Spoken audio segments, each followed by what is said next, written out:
Hi everyone, this is Dave, and I'm really happy to be here for the Seafood Nutrition Partnership Series, hashtag Cook Together at Home, to show you how to make really quick and easy and delicious seafood. Today I'm going to do some salmon, and for me the best, perfect way to cook any seafood is pan searing. It's really easy, it's foolproof, and it comes out delicious with a crispy outer texture on the outside and moist and never dry on the inside. The most important thing for any fish you're cooking, even depending on the technique, is to make sure you're cooking multiple pieces that are the same size and thickness. Otherwise, you're going to get one piece that's too raw and another piece that's burnt. And even, fish formats and forms are such that the back and the tops are much thicker than the bellies. So if you try and cook a whole fillet that's got both of those on there, it's going to be very difficult to cook. So what I did here is I took some salmon, and this is one salmon side. I've used it for some other things, but you can see some of the back part here is thick, and I trimmed off the belly part because that's this thin. Now, if I was to put these in the pan at the same time, this is going to be done much quicker than this part. So I would not ever cook these at the same time. So I'm going to cook the two backs that I've cut to be almost identical. If you went to a counter, you wouldn't say, give me that one or that one, because they're both the same thickness, and they're going to be done at the same time. I've skinned them because I like skinless salmon. This one's not skinned yet. The most important thing to do with anything is to get it dry first. You want to start with a complete piece of dry fish. So all you have to do is wrap it in a little bit of a paper towel, pat it down, and you're going to get it dry very quickly. It doesn't have to sit. It's just like wrapping it down a little bit to get the moisture out so that the spices will stick to it. And then for pan searing, you want that crispy outer side texture. So what I like to do is I like to make a little bit of finely sifted flour for like a pan searing flour. And all you do is you can just take some regular flour, whatever type of flour you have really that you like. I just have regular white flour, and I put some white pepper and some white salt in it. Black pepper specks kind of makes it look a little bit different on the fish. It doesn't look as presentable. And that's going to be my spice. So I sifted it so it's finely sifted, and now I'm just going to dust it on the fish. And if you go back through the sifter, you get it all over the fillet without clumps. And so you're not going to have some pieces that are clumped on and it doesn't look as presentable as the other. And again, I do the whole fish, each fillet, all sides. It's a lot easier to do it using a sifter method like this so that you don't, again, have any spots that are high and some that are low.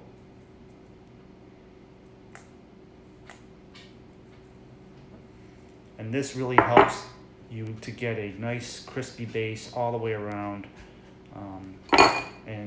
There's not a lot on it, so you can see I've dusted it. It's just a fine dusting, just the fish, all four sides, ready to go. Now the skin side you can see is this side, but I'm going to start with it on the bone side down first and get that in the pan, and we'll get it started. Okay, so now we're getting ready to pan sear the salmon fillet. So I've got a non-stick copper pan, got my flame at a little bit of medium, and I like to use canola or grapeseed oil, just a little bit in the pan, which will give the fish a nice sear. It is pan searing. And you want to let that heat up a little bit. I got the pan a little bit warm, not ice cold to start with, and then you let the oil heat up. Swirl it around a little bit just till you see it start to smoke a little bit. And it might not be that visible in the video. And then you want to cook this on a medium flame. You don't want to cook it too fast, but otherwise it will sear very quickly and the middle will still be raw. You want to cook it nice at a high temperature but not too high, so that the medium heat heats up the oil enough where the outside of the fish will sear nice and well, but the inside will cook without the outside being overdone or crusty. And you can do this with the skin on as well too, but again, if you do it with the skin on, you have to be even a lower heat because the skin fries up very quickly and will blacken and burn before the fish center gets cooked. So I think we're pretty good with the oil there. And then I'm going to put each fillet in. Again, I'm going to cook it with the bone side down so you can see the flesh, where the flesh came off, and just place it in the pan. You can see it's already starting to cook as the oil is sizzling. And I place this in it very carefully, and you can use your fingers. I'm trying to film though. And you want to make sure you drop the fish away from you so that if you slip, it doesn't flip up back and it splashes hot oil in you. And then it's all about time now. You just watch it cook. You don't want to, you can adjust the heat, but you don't want to move the fish around too much. Let it sit there, be patient. You kind of watch it, and you can see on the, from the bottoms, you're going to want the bottom to start to get white, and it'll start to make the flesh a little bit more translucent going up. And then when it's about halfway up, it's when you want to flip it. But you also want to see the base of the fish that's in the oil start to turn brown a little bit. That way you know you're getting a good crust and a good sear. Okay, so now you can see how it's turning white and translucent all the way up the side to the center. So we're going to flip it over now and see what it looks like. Got a nice crust there. You can see how it's brown there. And we're going to flip it the same way we put it in the pan, very gently.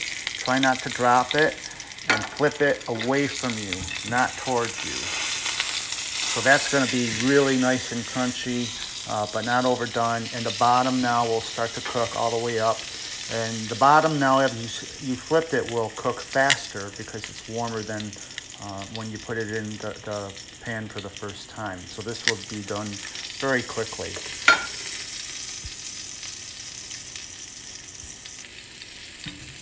Okay, so now as I'm looking at it, it's pale white. The flesh is turned a little bit, so it looks to me like we're pretty much done. And you can see the bottom now looks just as good as the top. And it's still a little orange. I like my salmon warm in the middle. And this is still going to continue to cook. So you need to let this rest for probably 5 or 6 minutes. It won't get cold because it's still hot out of the oil. And then you can make the sauce. And I'm going to do something simple, a horseradish dill sauce.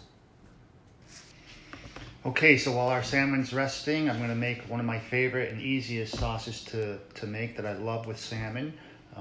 It's spicy, but it's fresh and it's got a great aroma to it. So 3 simple ingredients: sour cream, horseradish, and fresh dill.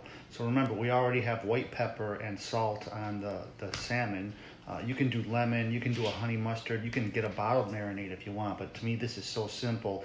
And since our fish is such small portions, right, I'm not going to do a lot or have to make a lot because it's fresh. I want to make enough just to use for this. So typically I just take a tablespoon of, maybe 2 of sour cream, maybe 1 tablespoon of horseradish because I like it spicy, and I'm going to mix that up a little bit.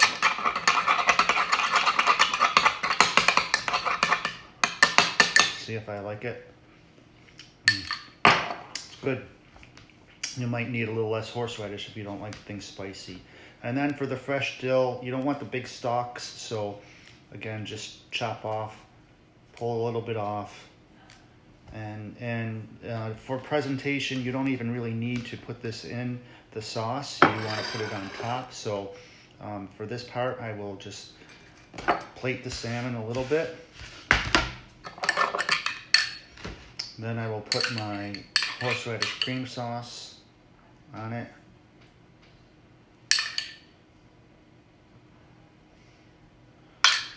And then just take the dill. Not too much. You can just do sprigs. You can take the leaves off, pluck at it.